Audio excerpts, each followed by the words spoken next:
good West Coast IPA should slap you in the face with bitterness. The slap across the face. It's less that full straight arm slap and more now just a nice love tap. Focus on the oils. Focus on the aroma and flavor. Proper pH, a grist bill that is flavorful but not heavy. Raw North Star Pills, Vienna malt, and also a little bit of dextrose. Using cryo hops. Mosaic Cryo, Citra Cryo, Simcoe Cryo. Get a yeast that is going to finish crisp and clean and clear. West Coast IPA yeast from Yeast. Because it's a West Coast IPA, this is where it gets tricky.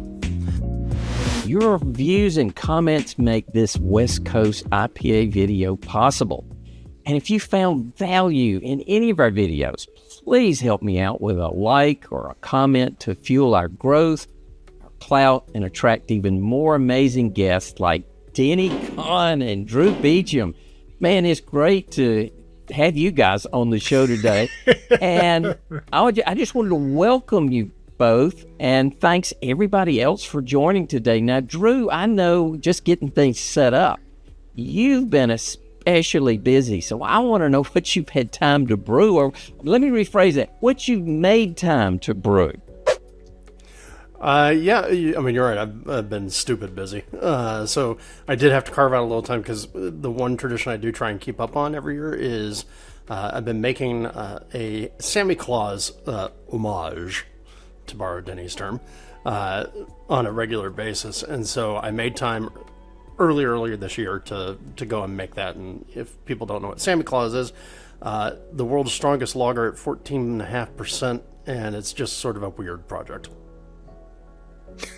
I love that. Yeah. Now, Denny, I know we were exchanging some texts last night, and I saw some really fascinating cooking. But what have you had time to homebrew anything? Yeah, I did. A couple weeks ago, I brewed a rye doppelbock as a kind of a pilot batch for a beer that I got asked to brew at Cold Fire Brewing here in Eugene. Dan and Stephen Hughes, the owners, asked me and my friend Brant to come and brew with them. Thought it'd be kind of fun. So they came out here and we brewed a pilot batch of the rye doppelbock. And then a few days later was the 26th anniversary of my first brew. So I brewed what I hope will be a West Coast IPA for that. Well, you guys are shaming me. All I've brewed is a couple of NA beers. Well, let me introduce you guys. Not that you hardly need an introduction, but this is kind of a highlight. So Denny Kahn is a seasoned home brewer and esteemed expert on the craft beer world.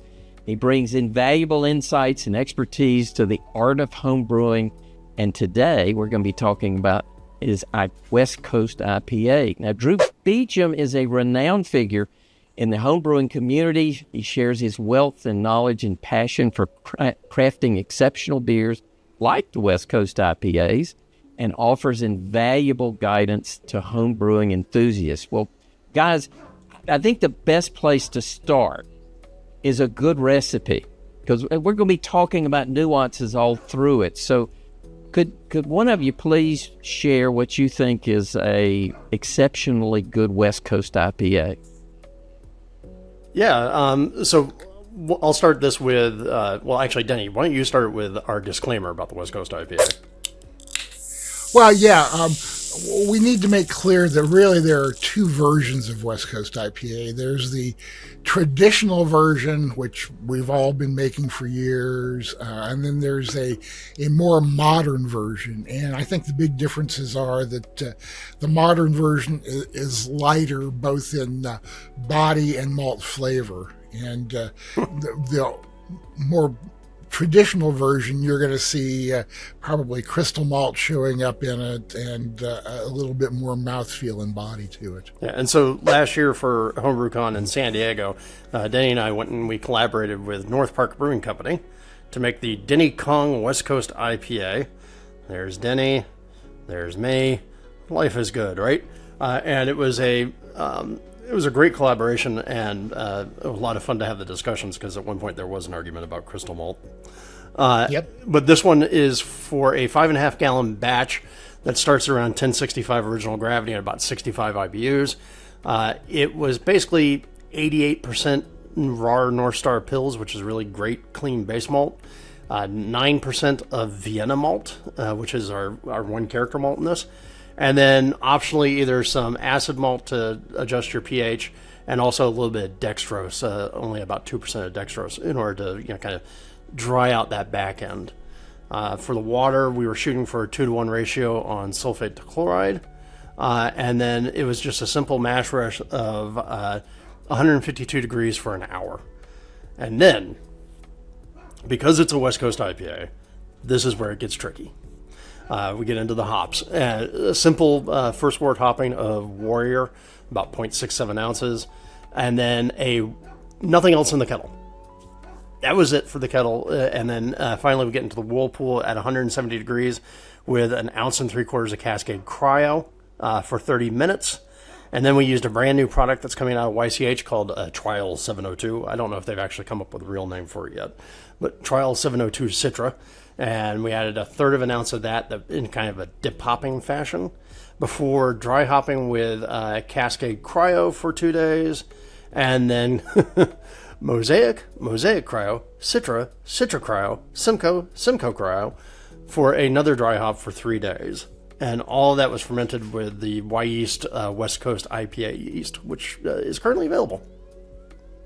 And it was a great beer. I was in that session. I enjoy it. Yeah, we were really pleased with how that turned out. And it hit all the notes that we wanted. It was dry, it was crisp. It had a very full bitterness to it without making you feel like your teeth were about to fall out, without also being boring. I was going to fill in for AHA members. They can replay the audio portion of that and get the copy of the PDF from your pretty intense presentation with some great questions. Yeah. What I was going to say is if you weren't writing down that recipe Drew gave, it's all on our website, experimentalbrew.com, so you can go there and grab it. Perfect. Well, Drew, as a seasoned home brewer, what do you believe sets the West Coast IPA apart from other beer styles, and why is it suddenly so captivating? Well, okay, so let's hit that first part, or that last part first. I think it's suddenly so captivating because it's a sort of return. For those of us who've been around craft beer for a while, we remembered the IBU wars of the early 2000s. And then hazies came. And I think what ended up happening, or what is happening right now, is that the West Coast IPA is taking lessons from the hazy IPA, in terms of aroma presentation, sort of layering of aromas and flavor, but it's returning it back into a package that's far more drinkable. Because to me, the thing about a West Coast IPA is, again, crisp, it's bitter, it gets off the tongue in a way that it encourages you into that next step, or that next sip, but at the same time doesn't make you feel full and sort of mouth coated like a hazy IPA can. Yeah, and I think there's a real simple explanation in there too, that it's just a reaction to all the hazy IPAs. And I also think that once it starts, then it snowballs and becomes a trend, just like hazy IPAs became a trend, right? So the pendulum swung from, clear, bitter IPAs over to hazy IPAs. People drink those for a while. It's like, I'm tired. I want something new and different. So the pendulum swings back. It's your fickle beer drinkers chasing the new and different. Does it boil down to the drinkability, I guess, of more than one pint of a hazy versus a West Coast? Oh, yeah. It certainly does for me, even a traditional West Coast versus this new style West Coast. The new style of West Coast IPA really takes a cue from Belgian beers in that they are what Stan Hieronymus called digestible, right? They're easy to drink. They have a light body to them. As a matter of fact, most modern West Coast IPAs even have a touch of sugar in them to enhance that drinkability and lighten the body even more. Denny uses 5% sugar, and that, along with the Pilsner and Vienna base, makes a beer that is almost dangerously drinkable. Yeah. And by the way, I don't think it's a coincidence, at least out here on the West Coast, a lot of breweries that you go into nowadays, it feels like about half the menu is, IPA, which, people can either love or hate. But out here, at least, the other half is lagers. Yeah. And I don't think I don't think that's strange. They're sort of playing in the same space. Well, let's talk about the hop blends. So Drew, you went through a pretty intense list of hops and how they were added, and Cryo versus some that aren't even released yet. So what are key considerations or your tips for a home brewer that wants to try and brew a stellar West Coast IPA? My primary tip is the same one I will give everybody about anything dealing with beer, which is to be mindful and to be focused. Way too often as home brewers and even professional brewers, we have a tendency to sort of go and raid the shelves and go, ooh, that looks fun. Let's go add this. And particularly nowadays when we got all these new malt varieties being released, all these new hop varieties being released, I literally just talked with a guy about a brand new hop out of Idaho 568 or something pink. And I was like, what is this? And so we have a real tendency to sort of, just like with the beer drinking, be attracted to the new things because we want to learn something, right? And so brewers tend to just go, I'm going to grab this, I'm going to grab this, I'm going to grab this, and throw it all in the kettle without thinking too much about it. So my big tip to everybody is to go be mindful when you choose your hops and when you choose your malts. Think about what it is those flavors are. Don't just kind of willy-nilly grab everything that's on the shelf.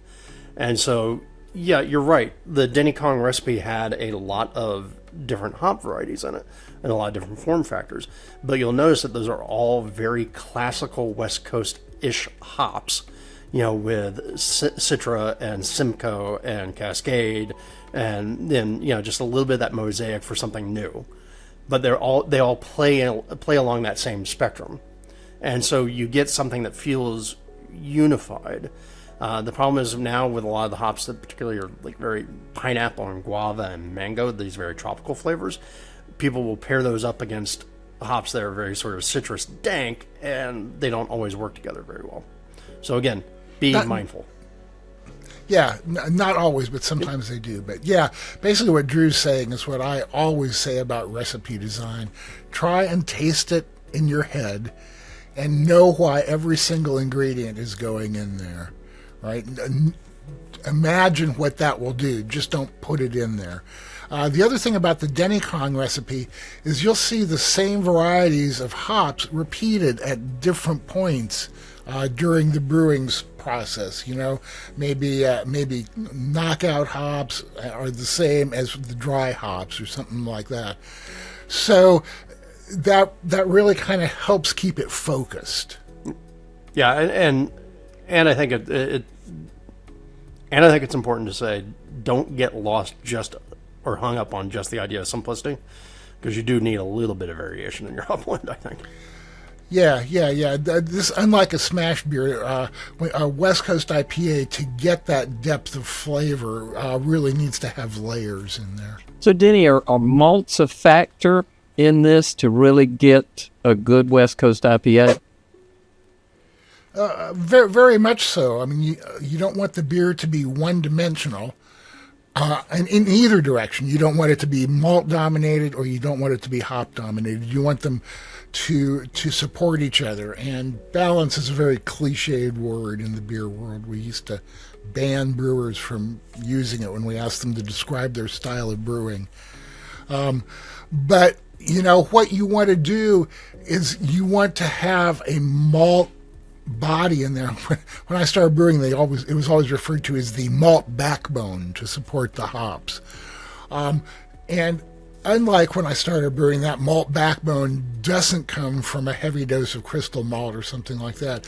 It comes from using lighter malts but flavorful malts.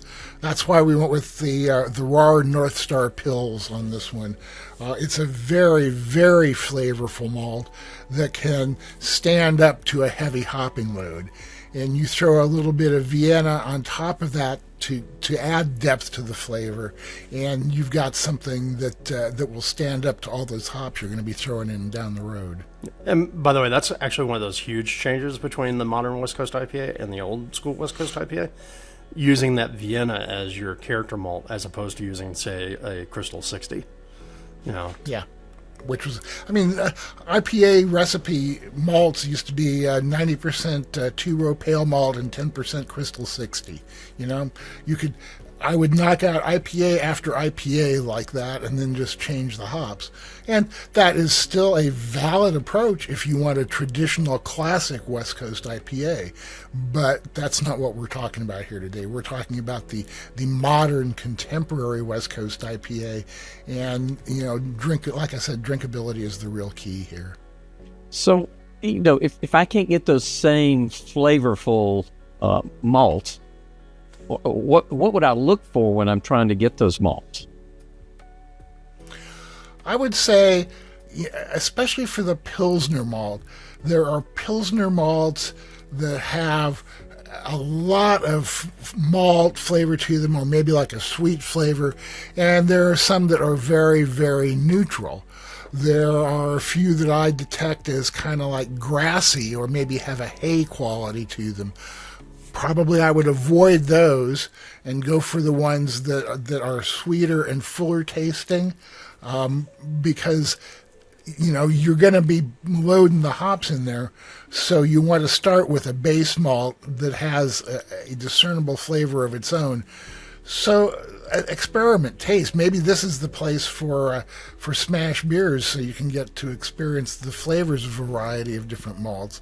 Make yourself a smash Pils or a triple or something like that with a Pilsner malt that you're considering for a West Coast IPA, and then get a good idea of the flavor. And that is exactly what I did and how we ended up with the raw North Star Pils. But you're saying avoid a neutral one. I would say yes, because, if you have a neutral malt there, then the beer is going to be all about the hops, right? And you need to have a malt that's going to be as flavorful as your hops are. Yeah, it's a real trick. You're trying to avoid something that's too insipid and gets into a very sort of blasé back end that doesn't provide you anything, versus something that has too much sugar or too much other character to it. I do think one of the malts that we played around with recently was the Chevalier malt from Crisp, which was they've been billing it as the original IPA malt because it was, and that's almost too characterful for a modern West Coast IPA. But boy, is it an interesting malt. It's delicious. So if you had some of that, would you use a little less or avoid it? I would use less and maybe cut it with some Pils malt. Yeah, exactly. I would think doing something like a 50-50 blend would probably be about on target for that modern West Coast IPA I do. Yeah. Well, that's some good perspective. I'm also the weirdo who takes the original IPA malt and makes a mild with it, so... Well, it's okay. Drew, you used some of the same words that Sam Calagione used. I was talking to him recently, and I didn't have the guts to ask for clarification when I talked to him, so I'm going to ask you guys. Sam said he thought... If we can clarify what Sam said. That's right. That's right. So Sam Calagione recently told me, that, and I'm going to read this, that achieving the ideal balance between hop bitterness and flavorful bliss is crucial to crafting a standout West Coast IPA. So how do you do that? First, be an English major so you can follow what he's saying. If I remember correctly, that was Sam's background. But yeah, how do you do it? Well, I think the biggest thing is that it's what we no longer do, which is, again, I referenced it earlier, the IBU wars, right? I think the real trick is the American brewers used to sort of lay in the hops with a large sense of we're going to get all the IBUs out there, kind of like the hottest hot sauce thing. Because once you start doing that, yeah, you lose any sort of bliss. It just becomes sort of painful torture for your tongue and teeth. So to me, I think what I would take away from Sam's comment is what a lot of brewers would pretty much put as focus on the oils, focus on the aroma and flavor. So a lot of late additions, a lot of playing around with techniques like cool pooling. Try and emphasize not the bitter, but the other organoleptic sensations. Organoleptics? Organoleptic. Okay. It's a fancy way of saying flavor and aroma. Whoa, and you were talking about Sam. Yeah, how about that? Denny, You Denny, takes great joy in making people pull out a dictionary. What was left out in that comment, Drew? Denny, what did he miss? I think that it was as well said as something that vague can be. I just think that you just have to be conscious the whole time of the way your ingredients are going to work together, and that the key is working together and not just putting in a whomping pile of something that's going to kill everything else. I mean, it's one of those things where, from a flavor perspective, it's kind of hard to describe, but you know when you got it. It's kind of like when you take that perfect shot of a batting cage or off a tee in a golf course. Like you have that perfect swing and you just feel it the second it happens. You're like, I have hit it. And you know what that is. And it is, to Denny's point, like everything working in concert. I mean, how many times have you gone into a brewery and had a pint of beer where your very first thought on that beer is like, this feels harmonious. This feels like a glass of beer. I mean, like this is something like I can just drink. A lot of times when you have that beer experiences, even in very good places, things can be discordant in a way when you're taking a sip of that pint. And so to me, I think the closest that you can get to what I think Sam's trying to say is that perfect swing of a baseball bat when you just hit the ball just right. And that same thing with a glass of beer when you just pick it up and you go, oh, yeah, that's right, beer. Yeah, I know that for the Denny Con, we made just a lot of guesses about hop additions and stuff like that. Educated guesses. Yeah, well, sure, exactly. Definitely educated guesses, but you just don't know if you're guessing right. So when we took that first sip, the first whiff of the aroma, it was like, damn, this turned out just the way it was supposed to. By the way, it also helps if you have a brewer like Kelsey McNair brewing the beer for you. Yeah, well, yeah, of course. I don't want to say that Drew and I are responsible for all the wonderfulness of that beer. Kelsey was amazing, you know. Well, Drew, let's. I like it that you segued to having a beer poured, and I can just picture that and tasting it and the aromas. But there's another aspect that's really quite different than what's going on in a lot of other beers right now, and the brilliant clarity is key to a West Coast IPA, and maybe even its defining feature. But, getting a nice, bright beer is tough. So what brewing techniques or filtration do you recommend to homebrewers to achieve that level of clarity, especially when we're sort of used to, well, it's hazy, I'll just call it a hazy? I'll tell you, first things first, for most homebrewers, I would recommend never touching filtration in any real sort of sense of the way. Don't waste your money getting a plate filter or a cartridge filter or anything like that. I think for most homebrewers, that's absolute overkill. For an IPA, I think the real challenge about an IPA is that we do want these relatively fresh if you're focusing on aroma and flavor, because we know those hop characters fade relatively quick. So you can't really use the usual recommendation of, well, just give it time and let it sizzle naturally on its own. That does work, but you're kind of, again, you're playing against each other here in some of your goals. Most important thing I will tell people about making a homebrewed IPA that's nice and clear is choose your yeast wisely. There's a lot of use, even in the professional world, of things like the whole Chico complex, that 1056, US05, 001, that sort of thing. Really great yeast, but it also has some flocculation characteristics that aren't exactly perfect for this sort of goal, which is part of the reason why we use that West Coast IPA yeast from Yeast, because that does flocculate really well. And it's a very crisp yeast also. I noticed that before. I had used that a couple times before we used it on the Denny Kong. So when we were looking for a yeast for that, I suggested that one because it clears really, really well, and it leaves the beer really crisp, which is a key element of that drinkability that we've been talking about. So choose the right yeast is my first bit of advice. The second bit of advice is figure out how to use Biofine or Gelatin. The Gelatin's very effective. It's very cheap. It's fairly easy to use. And then the other one is, cold is still going to be your friend. Denny and I have both switched to shorter dry hop times.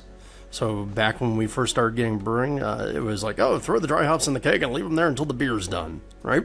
Turns out there's problems with that.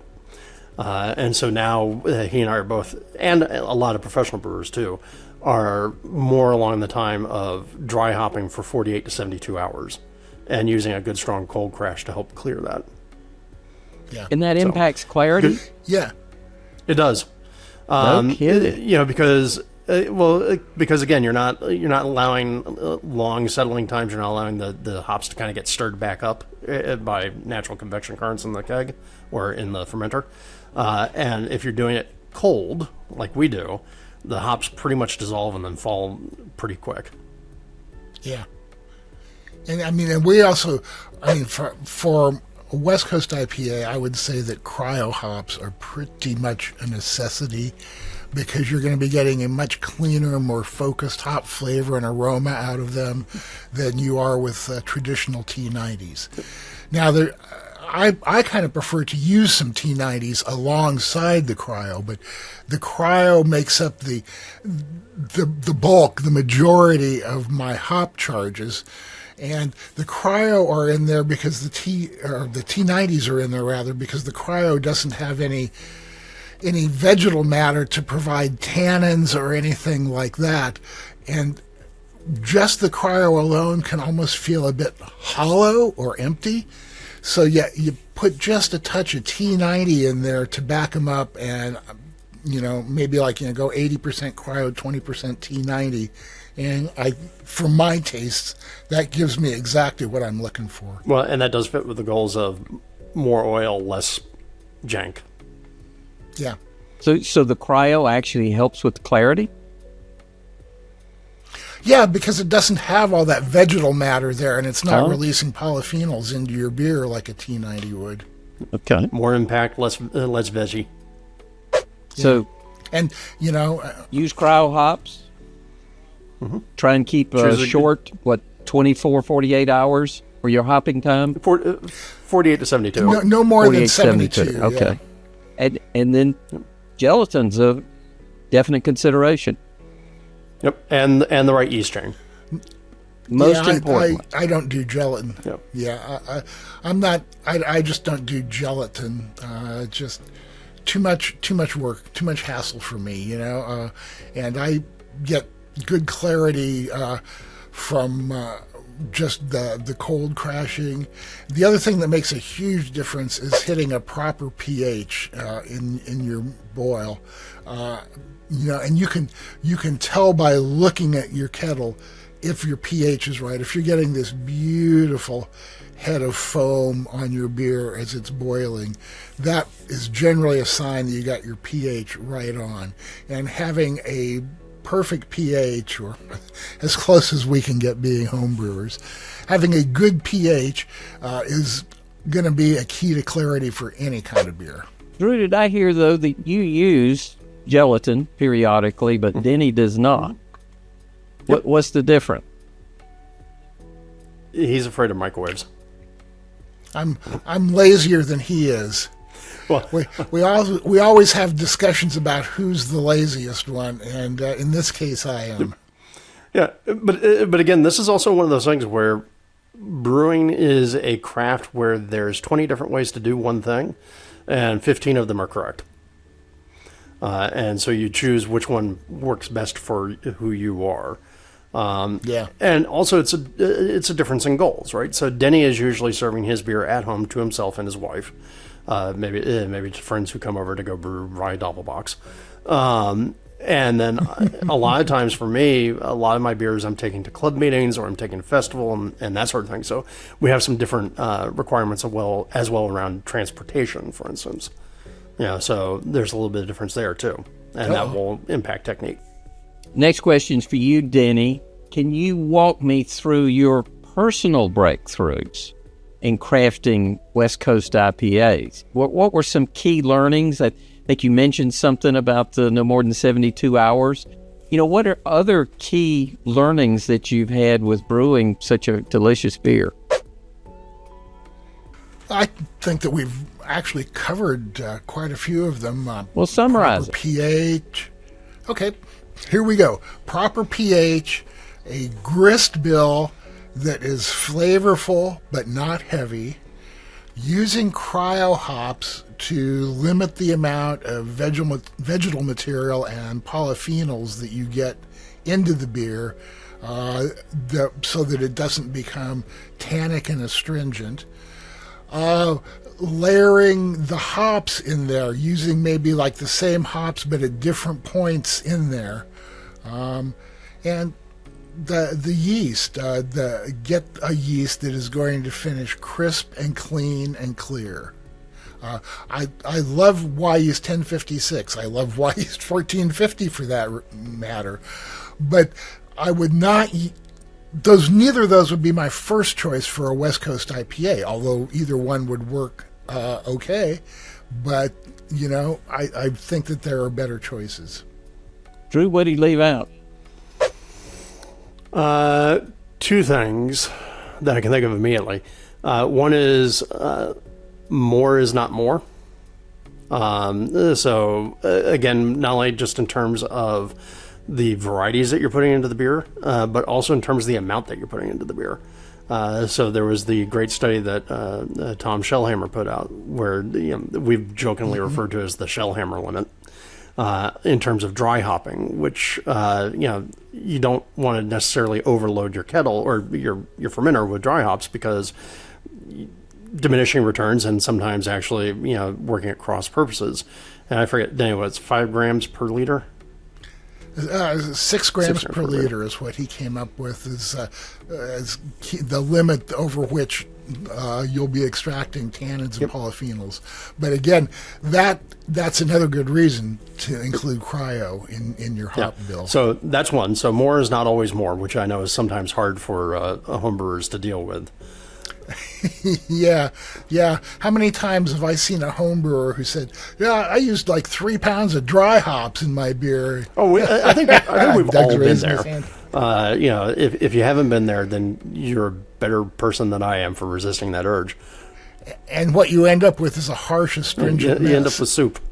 And Doug has raised his hand again. The other one that I haven't heard us talk about, that I think has actually kind of been a lesson I've learned over the past 4 or 5 years now, is acidification is important. So Denny talked about hitting the proper pH, but a number of really top-notch IPA brewers, people that I really trust and look for their IPAs, so Julian Schrago down at Beechwood Brewing Company, for instance, Vinny at Russian River, they do wort acidification to keep the pH purposely low, because dry hops will raise the pH. They'll push you a little bit more basic, and the problem is that the way the human palate has evolved is the human palate is very, very activated by acidic solutions, because there's part of our brain that thinks something that's acidic is nice and fresh, and therefore it's good for you. And so, just a tiny little bit of lactic acid or citric acid in the post-boil period will keep that pH, drive the pH lower, so that when you dry hop, the pH will come up, but the pH won't come up so far as to get you into, I think the best way to describe it is a pH that tastes flabby. Ooh, that's the word I had in my mind.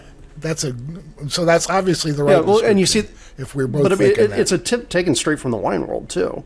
In the wine world, they always acidify the wine because a pH that's too high, they literally talk about the wine feels flabby.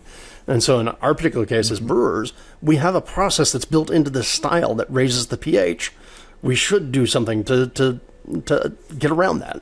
And so a little bit of post-wort acidification is actually a real handy little trick. So there's a lot of aspects with this West Coast IPA that might come across as a little intimidating. Kind of go, oh, it's brilliant clarity, all this perfect balance. What would you say, Drew, to inspire somebody to try?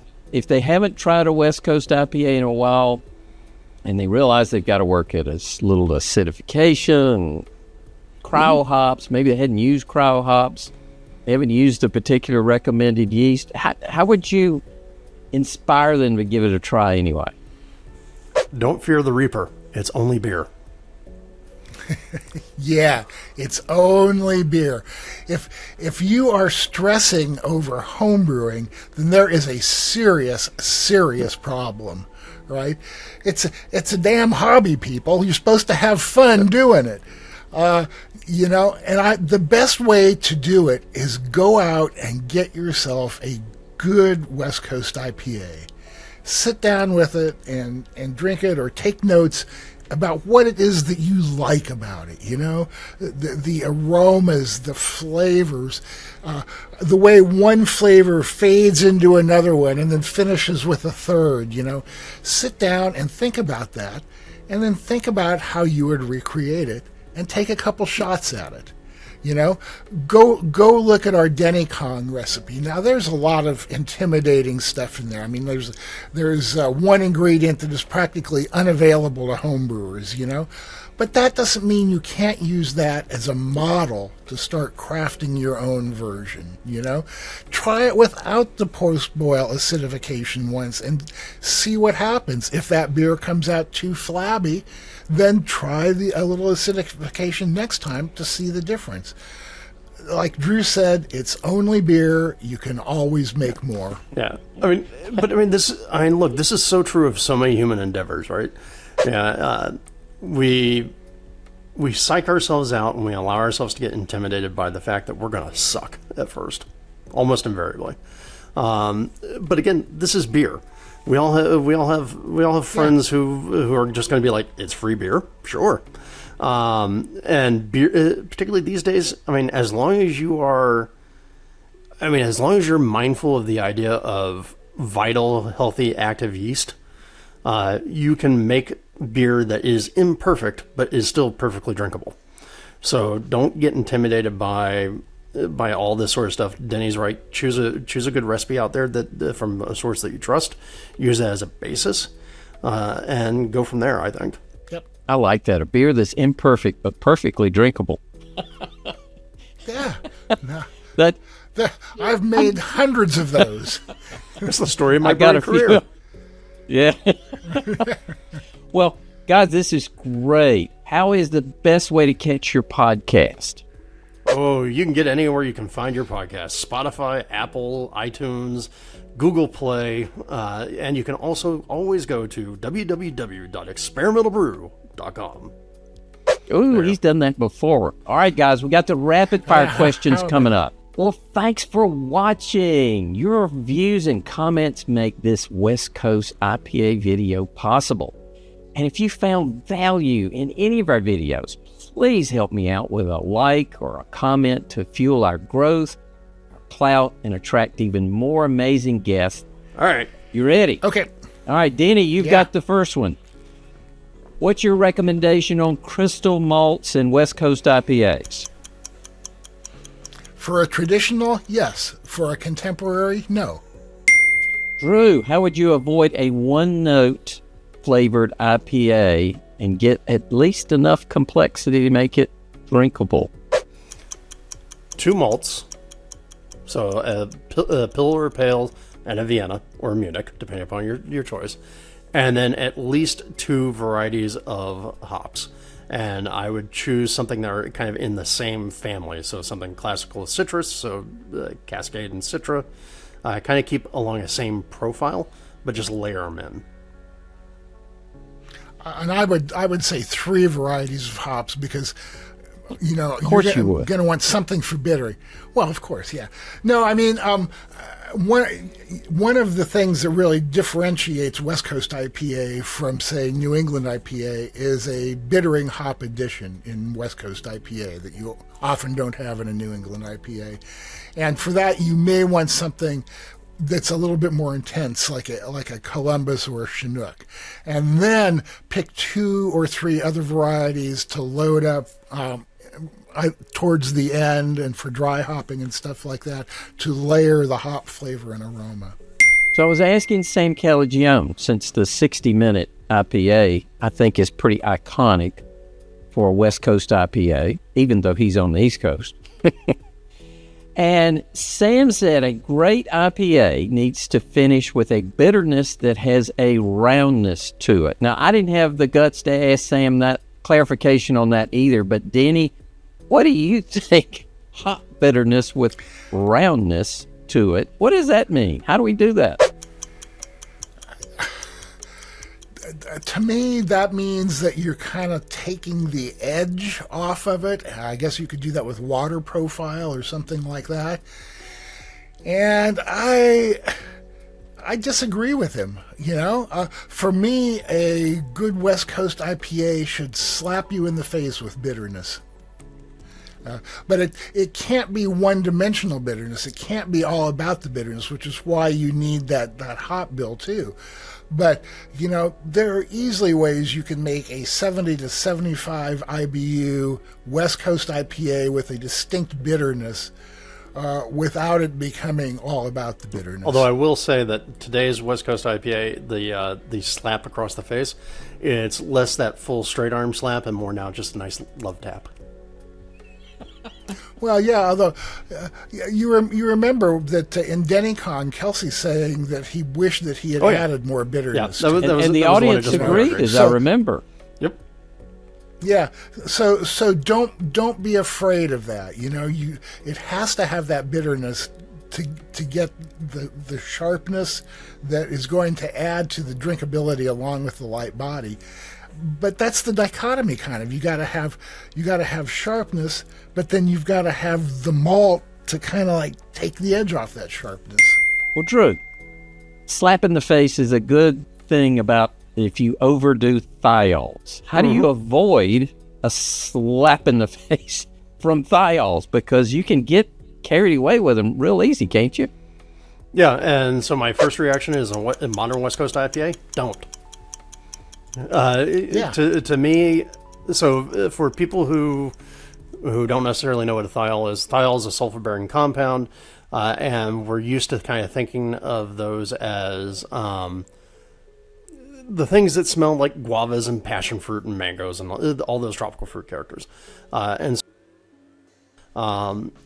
and the problem is, like with any of the thiol sort of boosting elements that are out there, the yeast that have enzymes that will boost thiols or unbound thiols in malt, using things like phantasm powder, using hop blends that are designed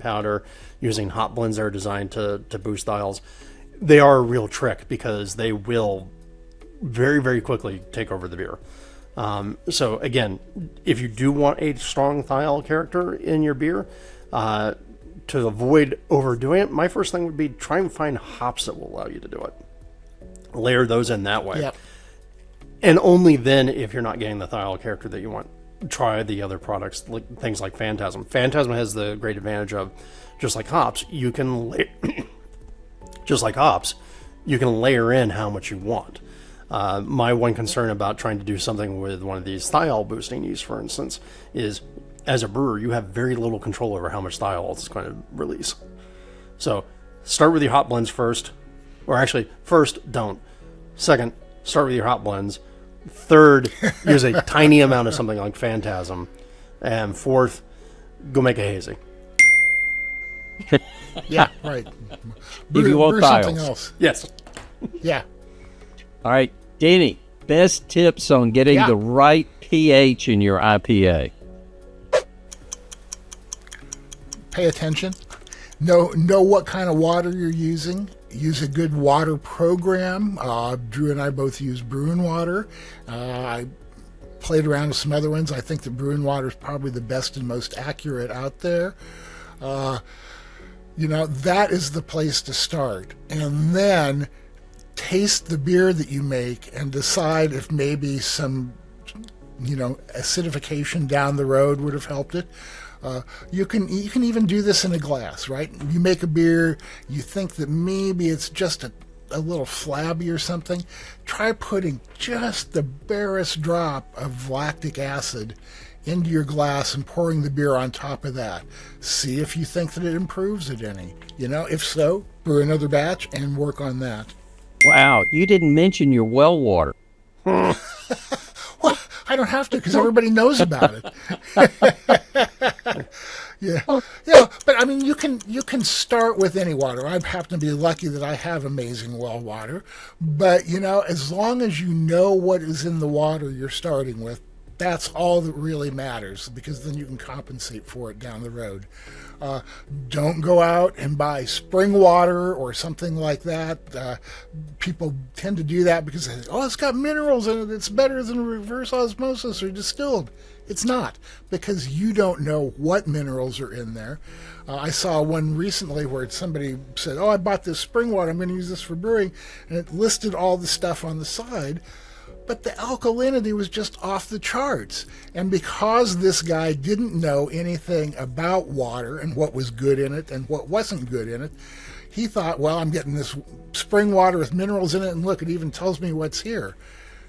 If you're buying water, get distilled or RO. Drew, final word. West Coast IPAs. What's your best tip? Don't overthink it and don't get intimidated. I like that, guys. Well, thank you so much for taking time to do this. I thoroughly enjoyed what you had at HomebrewCon. That was so well done. And I couldn't wait to actually get us to have a chance to talk about it one more time. Now, for everybody in the audience, thank you so much for joining us. This was so much fun. And I want to hear your thoughts on West Coast IPAs. Put them right down here in the comments below. And also check out these videos that we selected just for you. So, guys, so appreciate it. Cheers. Cheers. Thanks, Doug.